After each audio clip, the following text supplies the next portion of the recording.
भारत में ब्रिटिश साम्राज्य का विस्तार पढ़ रहे हैं आप लोग, है ना। यानी अंग्रेजों की भारत विजय पढ़ रहे हैं। अंग्रेजों की भारत विजय के क्रम में ये 5वां वीडियो या 5वां लेक्चर आपके सामने उपस्थित हो रहा है। इसके पहले मैं दिखा चुका हूं कि किस प्रकार अंग्रेजों ने बंगाल पर अपनी विजय पूरी की। बंगाल के बाद मैसूर की बारी है। मैसूर पर विजय के क्रम में अंग्रेजों के मैसूर के साथ कुल 4 युद्ध हुए। 2 आंग्ल मैसूर युद्ध पर मैं चर्चा कर चुका हूं। आज तीसरे और चौथे आंग्ल मैसूर युद्ध की चर्चा करूंगा। शुरू के 2 आंग्ल मैसूर युद्ध हैदर अली के समय में हुए थे।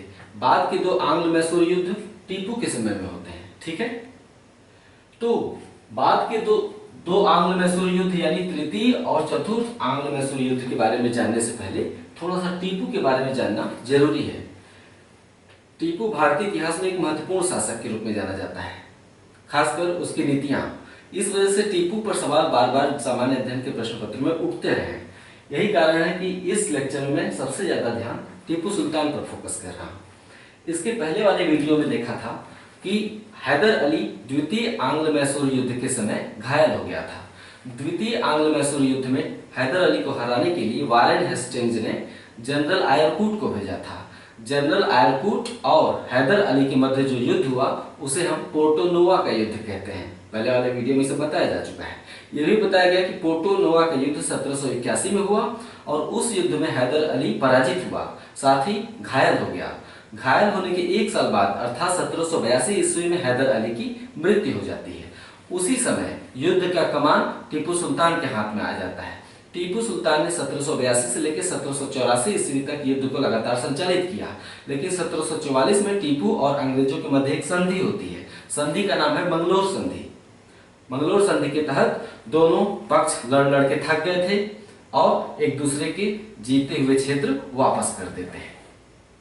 यानी 1784 से लेकर 1790 तक कोई युद्ध नहीं होता है, क्योंकि अगला युद्ध तृतीय आंग्ल मैसूर युद्ध 1790 में होता है। यानी 1784 से लेकर 1790 के काल में दोनों पक्षों को मौका मिला। 6 वर्षों का काल अंग्रेजों को भी मौका मिला और टीपू को भी मौका मिला, ठीक है। इस दौरान गवर्नर जनरल बदल गया। 1784 के पिट्स इंडिया एक्ट के तहत जो बोल रहा हूं लिखेंगे, फायदा रहेगा। 1784 के पिट्स इंडिया एक्ट के तहत 1786 में लॉर्ड कॉर्नवालिस भारत का गवर्नर जनरल बनकर आया और 1793 तक यानी 1786 से 1793 तक कॉर्नवालिस भारत का गवर्नर जनरल रहा।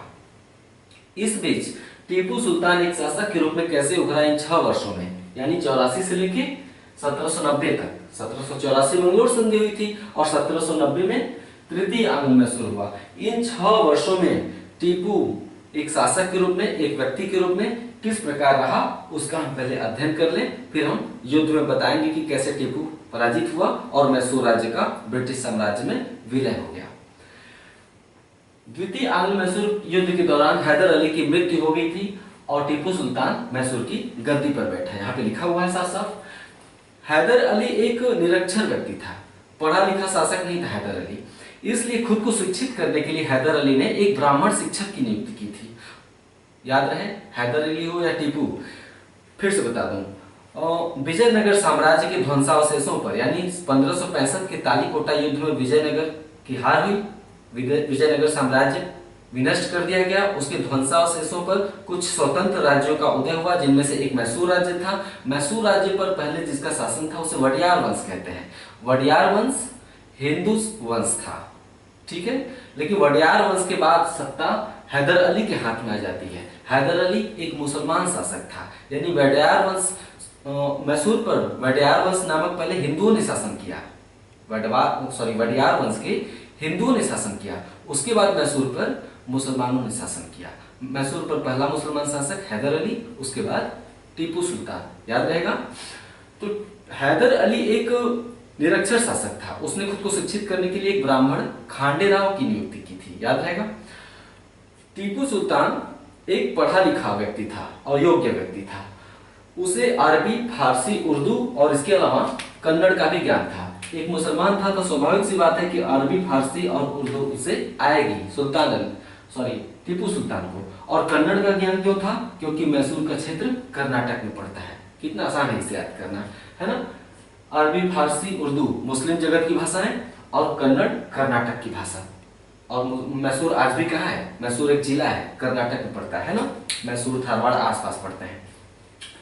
आपने मेरे साथ भूगोल पढ़ा है तो निश्चित रूप से अन्य सब्जेक्ट को पढ़ने में आपको काफी सहूलियत रहती होगी, है कि नहीं? इतना तो मुझे पूरा विश्वास है। आगे ये देखते हैं, हैदर अली ने कोई शाही उपाधि धारण नहीं की थी, यानी वडियार वंश के थे ना नंदराज और देवराज, दो मंत्री वडियार वंश में जो शक्तिशाली हो गए थे। चिक्का कृष्णराज द्वितीय के समय में दो मंत्री शक्तिशाली हो गए थे, मैंने बताया था इसके पहले वीडियो में, नंदराज और कृष्णराज। नंदराज के समय में एक सैनिक के रूप में भर्ती हुआ था हैदर अली, है ना। बाद में हैदर अली शक्तिशाली होता गया और नंदराज के हाथों से उसने सत्ता छीन ली थी। तो उसने चूंकि सत्ता छीनी थी, इसलिए हैदर अली ने एक तरह से सुल्तान के रूप में शासन नहीं किया था मैसूर पर। हैदर अली ने एक तरह से कहे तो जिम्मेदारी के रूप में या न्यास के रूप में शासन किया था। उसने सुल्तान या बादशाह की उपाधि धारण नहीं की थी, जबकि टीपू सुल्तान ने 1787 ईस्वी में टीपू सुल्तान ने 1787 ईस्वी में विधिवत और खुलेआम बादशाह की उपाधि धारण की थी। ठीक है, हैदर अली ने ऐसी कोई उपाधि नहीं धारण की थी। टीपू सुल्तान ने 1787 में विधिवत और खुलेआम बादशाह की उपाधि धारण की। इतना ही नहीं, उसने अपने नाम के सिक्के चलाए, यहाँ पे लिखा हुआ है अपने नाम के सिक्के चलाए, और उसने जो महीना और वर्ष होता है, जैसे कि हिंदी में जो महीने के नाम होते हैं, है ना, सावन, भादो, कार्तिक, तो उसने महीने और वर्षों के नाम हिंदी के जगह पर अरबी में लिखवाए। अपने नाम के सिक्के चलाए और वर्षों और महीनों के हिंदू नामों के स्थान पर अरबी नामों का प्रयोग किया। यानी टीपू सुल्तान के समय में महीने का नाम हिंदी में नहीं होता था, बल्कि अरबी में होता था। अरबी नामों का प्रयोग किया। टीपू के सिक्कों पर हिंदू देवी देवताओं की आकृतियां रहती थी। ये महत्वपूर्ण इसलिए क्योंकि वो एक मुसलमान शासक था। टीपू एक मुसलमान होते हुए भी धार्मिक दृष्टि से कट्टर नहीं था।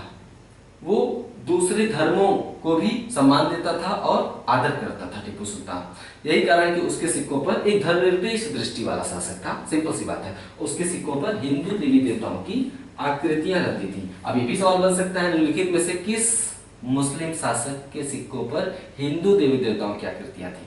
तीन कोई ऐसे रहेंगे जिन पे नहीं थी। एक ऑप्शन टीपू सुल्तान का रहेगा, तब आप सुन लेंगे। ओके, टीपू प्रथम भारतीय शासक था जिसने अपनी शासन व्यवस्था में पश्चिम की प्रशासनिक व्यवस्था का मिश्रण किया। टीपू पहला भारतीय शासक था, पहला मुसलमान नहीं, पहला भारतीय शासक था जिसने अपनी प्रशासनिक व्यवस्था में पाश्चात्य प्रशासनिक व्यवस्थाओं का मिश्रण किया था। एक बहुत ही अग्रगामी विचारों वाला व्यक्ति था टीपू। आमतौर पे आमतौर पे आप देखे होंगे कि मुस्लिम जगत में पाश्चात्य व्यवस्थाओं का मिश्रण नहीं किया जाता है। इतने से ही अनुमान लगा सकते हैं कि टीपू उसमें कितना अग्रगामी दृष्टि वाला व्यक्ति था, है ना।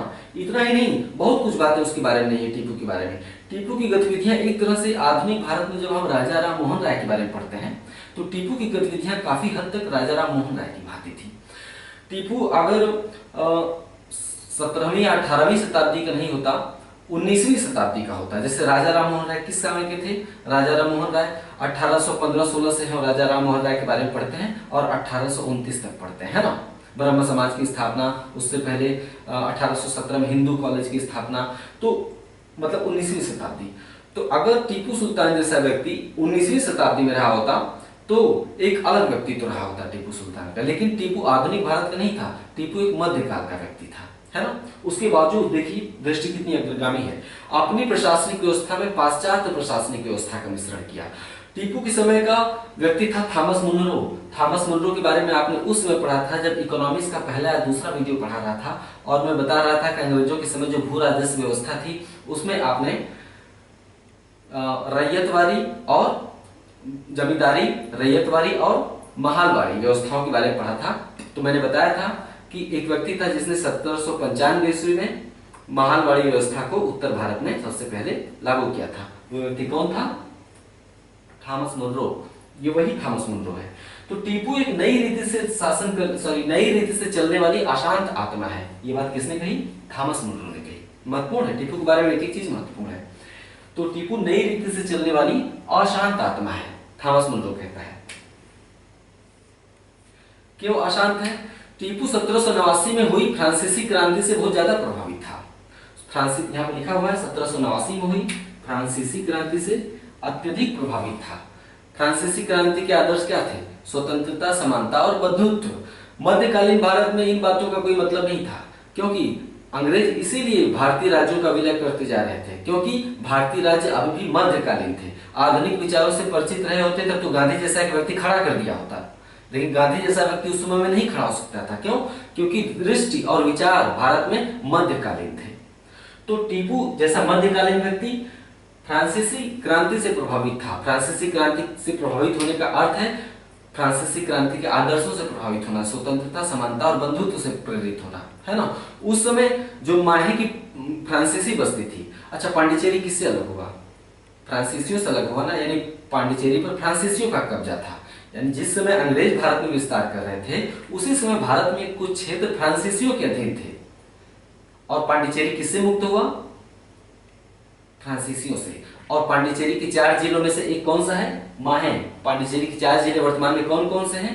माहे, कराईकल, पुदुचेरी और यनम। यनम आंध्र प्रदेश में, कराईकल पुदुचेरी तमिलनाडु तट पर, और माहे केरला तट पर है ना।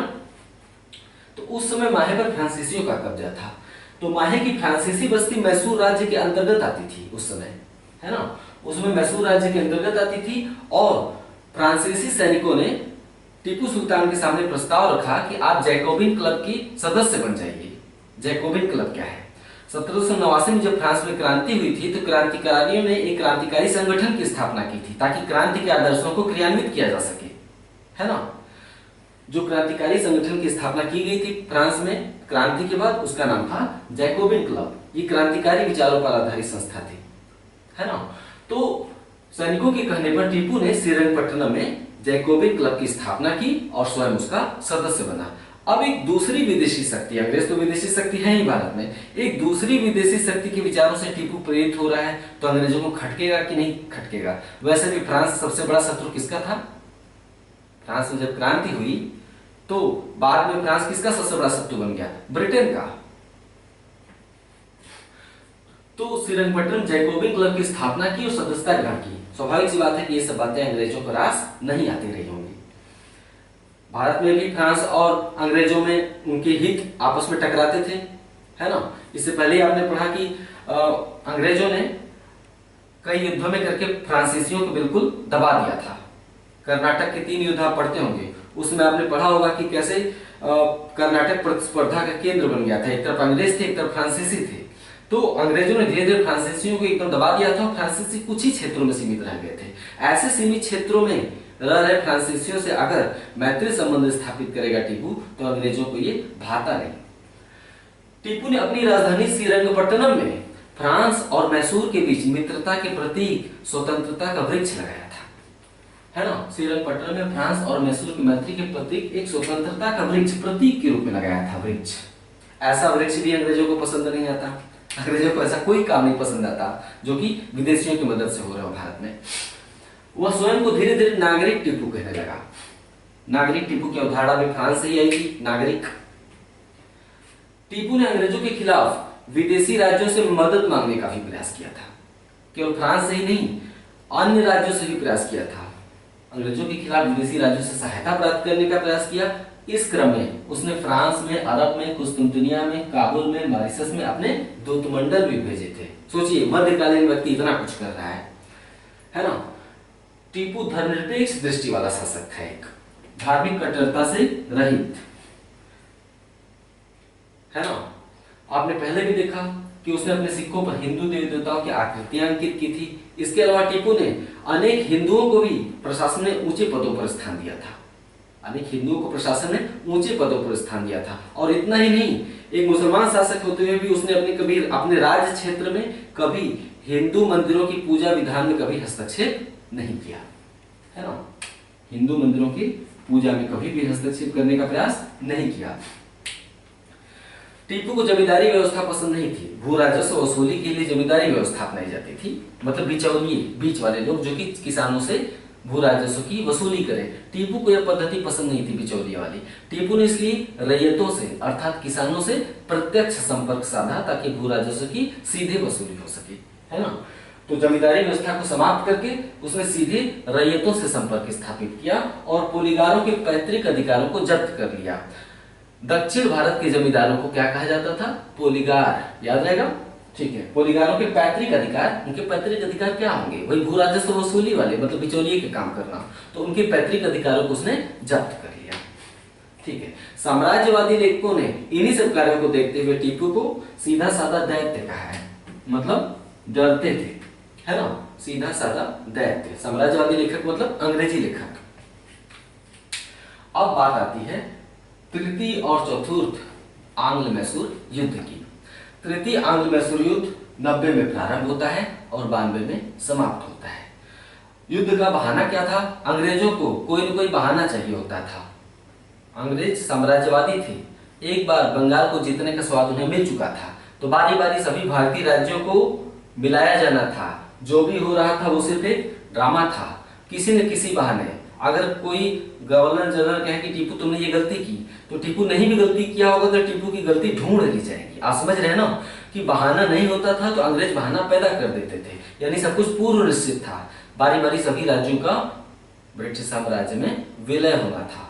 ये हो सकती थी जिसके समय में सूर्यास्त नहीं होता था। क्यों? क्योंकि पूरी धरती पर शासन था। एक ऐसा साम्राज्य जो कि पूरी धरती पर फैला हो, उसमें सूर्यास्त हो ही नहीं सकता है। क्यों? क्योंकि सूर्यास्त केवल धरती के आधे भाग में ही होता है। आधे भाग में दिन होता है, आधे भाग में रात होता है। 12 घंटे की दिन, 12 घंटे की रात। तो सूर्यास्त कहां से होगा? यानी पूरी दुनिया पर जिस साम्राज्य का शासन हो उसमें सूर्यास्त नहीं हो सकता है। तो इतना बड़ा साम्राज्य जो पूरी दुनिया पर धीरे धीरे विजय करता चला जा रहा हो, तो भारत में विजय एक पूर्व सुनिश्चित प्रक्रिया का ही हिस्सा था। बाकी ये जो घटनाएं हैं ये होना ही होना था। तो तृतीय आंग्ल मैसूर युद्ध की बारी आई, क्योंकि मैसूर की बारी अब नजदीक थी ब्रिटिश साम्राज्य में विलय होने की। तो कारण क्या था? कॉर्नवालिस ने यह आरोप लगाया कि टीपू ने अंग्रेजों के खिलाफ फ्रांसीसियों से गुप्त समझौता कर लिया है। बहाना था, और नहीं भी बहाना मिलता तो बहाना पैदा कर देते थे। टीपू ने अंग्रेजों फ्रांसीसियों से गुप्त समझौता कर लिया है। अंग्रेजों ने क्या किया? मराठों और हैदराबाद के निजाम को अपने साथ मिलाया। मराठों को और हैदराबाद के निजाम को मैसूर के खिलाफ अपने साथ मिलाया और 1790 ईस्वी में अंग्रेजों ने मैसूर पर धावा बोल दिया। 1790 ईस्वी में महत्वपूर्ण युद्ध 1792 में हुआ। 1790 में लड़ाई छिड़ गई थी, छिटपुट, लेकिन 1792 में निर्णायक युद्ध हुआ। कॉर्नवालिस, उस समय कॉर्नवालिस गवर्नर जनरल था। मैंने पहले बताया कि पिट्स इंडिया एक्ट के तहत 1786 में आया था और 1793 तक कॉर्नवालिस भारत का गवर्नर जनरल रहा, है ना, 1793 तक। और उसके एक साल पहले 1792 में युद्ध होता है। तो कॉर्नवालिस ने मराठों और निजाम को अपने साथ मिलाकर 1792 ईस्वी में श्रीरंगपट्टनम के किले पर आक्रमण कर दिया। श्रीरंगपट्टनम राजधानी थी मैसूर की। किले पर आक्रमण करके उसे घेर लिया और टीपू को श्रीरंगपट्टनम की संधि के लिए मजबूर किया। मतलब श्रीरंगपट्टनम किले में जो संधि हुई उसे क्या कहते हैं? श्रीरंगपट्टनम की संधि के लिए मजबूर कर दिया। इस संधि के शर्तों के अनुसार टीपू को अपना आधा राज्य अंग्रेजों और उसके मित्रों को देना पड़ा, मतलब सहयोगियों को। कौन कौन सहयोगी है? मराठा और निजाम। इस श्रीरंगपट्टनम संधि बहुत महत्वपूर्ण संधि, बार बार एग्जाम में आता है। किस संधि के अनुसार टीपू को अपना आधा राज्य खोना पड़ा? श्रीरंगपट्टनम संधि के अनुसार। तो इस संधि की शर्तों के अनुसार टीपू को अपना आधा राज्य अंग्रेजों और उसके सहयोगियों को देना पड़ा। साथ ही उसे 3 करोड़ रुपए युद्ध की क्षतिपूर्ति, मतलब युद्ध के हर जाने के रूप में अंग्रेजों को देना पड़ा। आधा राज्य और 3 करोड़ रुपया युद्ध का हर जाना। संधि की शर्तों में यह भी शामिल था कि जब तक टीपू ये 3 करोड़ रुपए चुका नहीं देगा तब तक उसके दोनों पुत्र अंग्रेजों के संरक्षण में रहेंगे, मतलब नजरबंद कह सकते हैं। ठीक है, 3 करोड़ रुपए। और टीपू के लिए आसान नहीं था, क्योंकि आधा साम्राज्य तो उसने वहां दे दिया था, तो भू राजस्व से इतना आएगा कहां से कि 3 करोड़ रुपए चुकाए। यानी अंग्रेजों ने उसे बिल्कुल जकड़ लिया था पूरी तरह से। श्रीरंगपट्टनम की संधि में ही मैसूर नेस्तनाबूद हो चुका था। बाकी तो एक होता है ना कि बस सांसें ही चल रही थी लेकिन जिंदा नहीं था मैसूर श्रीरंगपट्टनम की संधि के बाद। कॉर्नवालिस ने श्रीरंगपट्टनम की संधि के बाद कहा था, कॉर्नवालिस ने ही युद्ध किया था ना, तो कहा था कि हमने अपने मित्रों को शक्तिशाली बनाए बिना ही शत्रु को पंगु कर दिया है, यानी अधमरा कर दिया है। कॉर्नवालिस ने कहा था, ये कथन बार बार पूछता है। अब बारी आती है चतुर्थ आंग्ल मैसूर युद्ध की। चतुर्थ आंग्ल मैसूर 1799 में हुआ। एक ही वर्ष में, एक ही 2 दिन में समाप्त कर दिया गया युद्ध, क्योंकि टीपू ऑलरेडी बहुत कमजोर हो गया था, मैसूर राज्य काफी विघटित हो गया था।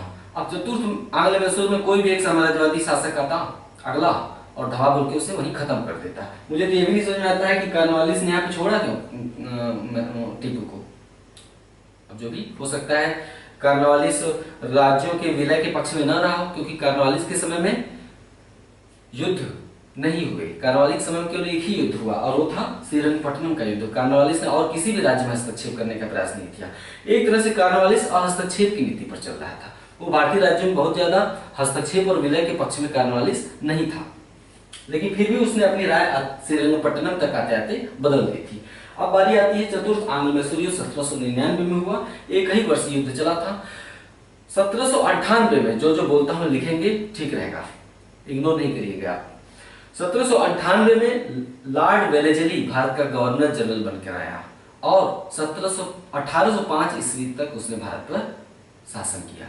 1798 में आया और 1805 ईस्वी तक शासन किया, गवर्नर जनरल के रूप में रहा।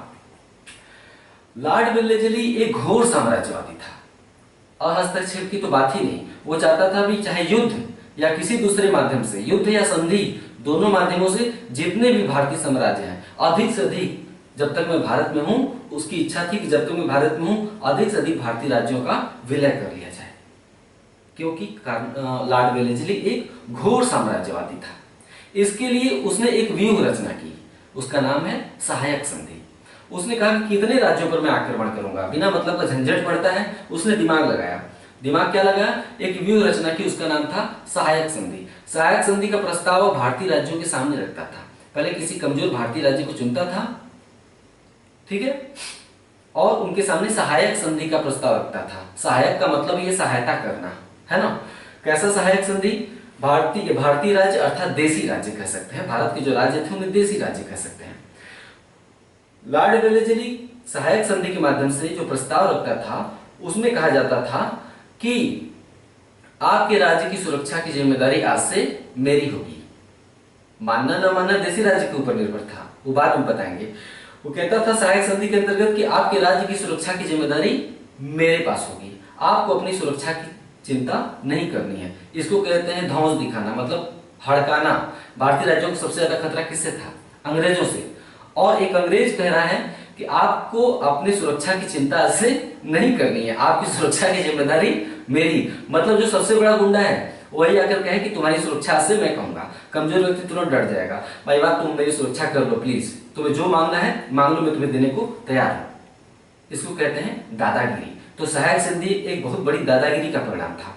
तो लॉर्ड वेलेजली ने कहा तुम्हारी सुरक्षा से मैं करूंगा, इसके लिए तुम्हारे राज्य में मैं अपनी सेना रखूंगा, तुम्हारे राज्य में मैं अपनी सेना रखूंगा। उस सेना का रख रखाव किसे करना पड़ेगा, यानी उसका खर्चा किसे उठाना पड़ेगा? तुम्हें। यानी तुम्हें अपनी सुरक्षा के लिए खुद ही खर्चा उठाना पड़ेगा। और श्रेय किसका होगा तुम्हारी सुरक्षा का? अंग्रेजों का। मतलब तुम्हारी सुरक्षा मैं कर रहा हूं और इसके लिए तुम्हें एक सेना रखनी होगी अपने राज्य में और उसका रख रखाव करना होगा, यानी उसके व्यय की जिम्मेदारी लेनी होगी। और इसके लिए देसी शासक को क्या करना होगा? अपना एक क्षेत्र का भू राजस्व उस सेना के नाम कर देना होगा। अपने किसी बड़े भूखंड का जो भू राजस्व होता है वो सेना के व्यय के लिए सुनिश्चित करना होगा, है ना। भाई सेना की रखी जाएगी तो उसका प्रशिक्षण, खान पान, रख रखाव, वेतन, ये सब कौन देगा? देसी राज्य देगा। रुचिकर बात यह है कि जो अंग्रेज वेलेजली जो कहता था कि आपके राज्य में मेरी सेना रहेगी, वास्तव में कहने को मेरी सेना थी, उसमें सैनिक भारतीय ही रहते थे। यानी भारतीय सैनिकों को रख के ही, भारतीय राज्य की सुरक्षा के लिए भारतीय सैनिकों को रख के ही अंग्रेज उसके लिए पैसा लेते थे। दिमाग देखिए। और इसके बदले में उसे क्या मिलेगा? सुरक्षा। और अंग्रेजों को क्या चाहिए? लॉर्ड वेलेजली कहता था कि तुम्हारे राज्य की आंतरिक और विदेश नीति आज से मेरी जिम्मेदारी होगी, यानी आज से तुम अपनी स्वतंत्रता खो दोगे। जैसे ही तुम सहायक संधि स्वीकार करोगे 3 महत्वपूर्ण परिवर्तन होंगे। पहला, तुम्हारी सुरक्षा मेरे हाथ में होगी, यानी कोई भी भारतीय राज्य तुम पर आक्रमण नहीं करेगा और हमसे भी तुम्हें सुरक्षा प्राप्त होगी। दूसरा, तुम्हारे राज्य में हमारी एक सेना रहेगी, उसका रख रखाव तुम्हें करना पड़ेगा। तीसरा, तुम्हारी आंतरिक और विदेश नीति आज से हमारे हाथों में रहेगी, यानी तुम किसी भी दूसरी शक्ति से शत्रुवत संबंध चाहे मित्रवत संबंध मुझसे पूछ के करोगे या तुम नहीं करोगे, उसका निर्धारण कौन करेगा? हम करेंगे, मतलब अंग्रेज। अब आप समझ गए? यानी भारतीय राज्य अगर सहायक संधि को स्वीकार कर ले तो इसका अर्थ है अपनी सुरक्षा के बदले में स्वतंत्रता मोल ले लेना, मतलब सुरक्षा तो प्राप्त कर लेना और अपनी आजादी को बेच देना, है ना। तो 1798 में तो गवर्नर जनरल बन के आया था लॉर्ड वेलेस्ली। इसने 1799 में टीपू के पास सहायक संधि का प्रस्ताव भेजा कि तुम इसे स्वीकार कर लो तो युद्ध नहीं होगा, तुम्हारी सुरक्षा की जिम्मेदारी आज से मेरी, तुम्हारे क्षेत्र में मेरी एक सेना रहेगी, उसका तुम रख रखाव करोगे, और लेकिन तुम्हें अपनी आजादी नहीं रहेगी, तुम्हारी आजादी का निर्धारण मैं करूंगा कि किससे तुम्हारे राज्य का संबंध रहेगा नहीं रहेगा, है ना। तो कुल मिलाजुला के सहायक संधि स्वीकार करने वाले राज्य का राजा केवल दिखावटी रह जाता था, जनता के लिए राजा। वास्तविक शक्ति किसके पास चली जाती थी? अंग्रेजों के पास, क्योंकि सेना भी अंग्रेजों की है और उसका रख रखाव भारतीय राजा कर रहा है। तो सहायक संधि का प्रस्ताव भेजा। मैं सहायक संधि के बारे में जब अंग्रेजों की नीतियों के बारे में बात करूंगा तो वहां पे व्यापक बताऊंगा, डोंट वरी। अंग्रेजों की भारत में अंग्रेजों की जो नीतियां रही, प्रशासनिक नीति, आर्थिक नीति, धार्मिक और सामाजिक नीति, एक अलग चैप्टर होगा, लगभग 8-10 वीडियो उस पर भी आएंगे, वहां पे आप इन सब चीजों के बारे में बाकायदे देखेंगे। तो टीपू ने इस सहायक संधि को मानने से इनकार कर दिया। परिणाम सीधा साधा था, जो राज्य सहायक संधि को, लॉर्ड वेलेस्ली के काल में जो राज्य सहायक संधि को नहीं मानता था, इसका मतलब था युद्ध, मतलब तुम्हारी सुरक्षा की जिम्मेदारी हम नहीं लेंगे, अब हम ही धावा बोलेंगे। तो वेलेस्ली ने आक्रमण कर दिया। टीपू लड़ता हुआ श्रीरंगपट्टनम किले के द्वार पर, मुख्य द्वार पर मारा गया, सुरक्षा करता हुआ, है ना।